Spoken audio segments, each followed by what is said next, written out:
I am Eric Paulson with Your Essential Practice. For today, we're not really going to be doing a specific rune reading. We're going to go over the V rune spread and how to understand those positions just a little bit more.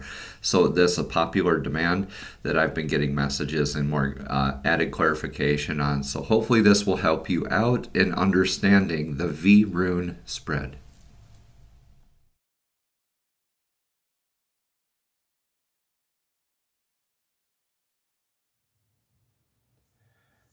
How we doing, everyone? So, for the rune read spread, I'm just going to pull 7 runes. 5, 6, 7. That's how many runes it is for the V rune spread. I'm going to place all of these face down just because it'll be a little bit easier while I go through the explanations here for you. Okay. All right. Now, get your pen and paper handy or pause the video at any time. You can always come back to this for further study. When I do my rune readings, I normally cleanse the space with some sort of means. I do a meditation beforehand, but this is the singing bowl I usually use. Okay, we're not going to be using this today. This is strictly for education. Also, the oracle cards are traditional or non-traditional with the rune reading. Also, the chakra tokens that I pull are in addition too. So we're all multifaceted beings with very many things that make us up, make up who we are, right? Now, sharing all these gifts with you is part of what I like to do for you. So today we're going over just understanding what these 7 runes mean, what the position is, okay? This is similar to like a tarot horseshoe reading, if you're familiar with tarot at all. All right, these could be casted, they could be laid out in different ways, but let's go over these. This first rune that I pull, it looks at the past influences that led to the situation at hand. So I generally say past influences, and when we focus on a rune reading, it's usually when something cosmic is happening. But when you're contacting me for a specific rune reading at youressentialpractice@gmail.com, I go with a specific question that you have for these runes, for the rune reading. There are some instances where I do get into that's sort of like a spiritual kind of just feeling it out, sort of what the question is on the mind of the individual asking, right? However, we all like just the direct questions. The universe loves the direct communication. So when this rune here is going to be just the past influences dealing with the situation at hand, meaning the what led up to that question, why, right? The second rune deals with the present influences that are surrounding your question. Present influences, present energies, current energies is what I like to say. Right? So we got past, present, and guess what this one is? The future. You're right. The third rune suggests your future actions, what your future actions will entail, right?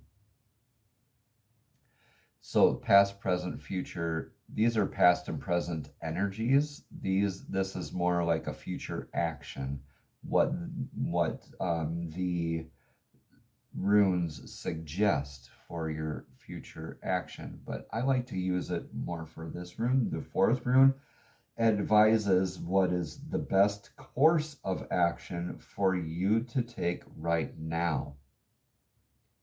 So action taken for the best outcome.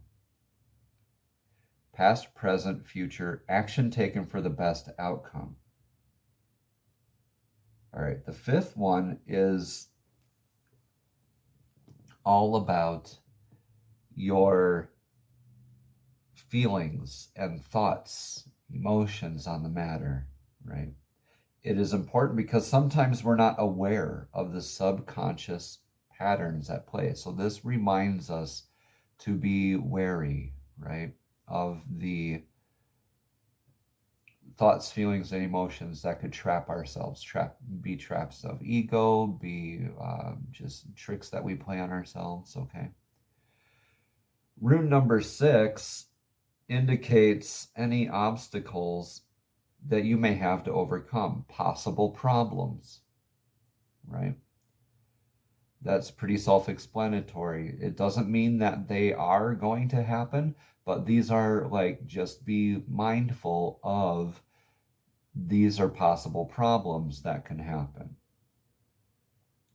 The 7th rune here shows what the final outcome can or likely will be, right? The stones themselves, when you're doing a reading, it does not really matter what the stones or what the material is that is made out of these runes. Okay. I use labradorite because they're a very spiritually intuitive and protective stone.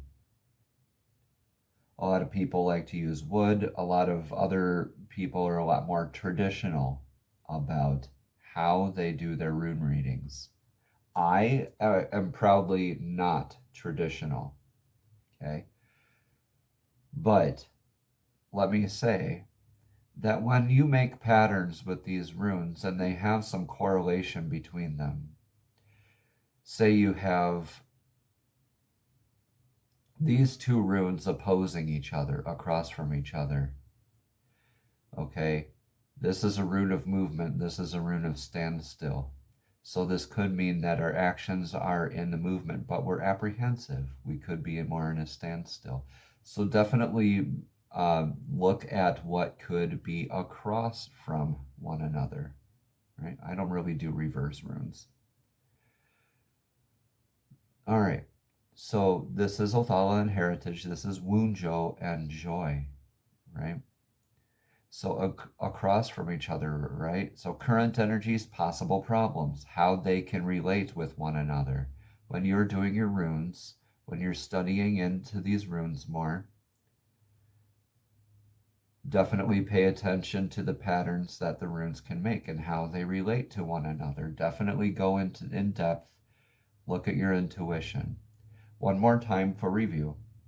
This is past energies, current energies, future energies, action taken for the best outcome, possible emotions, thoughts, and feelings. This is possible problems, and this is the likely and or possible outcome. And there you have it. I know that will help you add some clarity in how to understand what a V rune spread is and how to read your runes in the V rune spread. And hopefully it'll help you understand more of the type of rune readings that I do for you, for the collective, for everyone here, okay? If you would like a rune reading from yours truly, specifically just for you, please reach out to me at youressentialpractice@gmail.com. Namaste. Have a blessed and abundant day.